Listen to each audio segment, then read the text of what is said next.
இந்த சம்மருக்கு எங்கே போகலாம் அப்படின்னு சொல்லிட்டு ரொம்பவே யோசிச்சுக்கிட்டு இருக்கீங்கன்னா உங்களுக்கு ஹெல்ப் பண்ணுறதுக்காக தான் இந்த தகவல் தரக்கூடிய ஒரு வீடியோ. நல்ல அக்கமடேஷன், 3 நேரமுமே நல்ல சுவையான சாப்பாடு, அதுவும் நான்வெஜ் சாப்பாடு தர்றாங்க. தந்து அங்கே இருக்கக்கூடிய இடங்களை எல்லாமே பார்க்குறது, அதாவது தொங்கு பாலம் இருக்குது, நல்ல ரிவர் பாத் இருக்குது, அருவி இருக்குது, வழுக்கிக்கிட்டு வந்து விழுகிற மாதிரியான வாட்டர் ஃபால்ஸ் இருக்குது, ஆஃப் ரோடு ஜீப் சஃபாரி இருக்குது. நீங்கள் அங்கேருந்து என்ன செய்யலாம், போய் யானை வரக்கூடியதெல்லாம் போய் விசிட் பண்ணலாம்.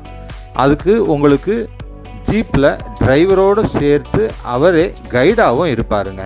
உங்களை கெஸ்ட் மாதிரி சூப்பராக ட்ரீட் பண்ணுவாங்க. இது எல்லாமே சேர்த்து உங்களுக்கு வெறும் 1700 ரூபாயில் வருதுன்னா ஆச்சரியமாக இருக்குல்ல. நீங்கள் இந்த இடத்துக்கு போகணுன்னா நீங்கள் தகவல்களை கேளுங்க.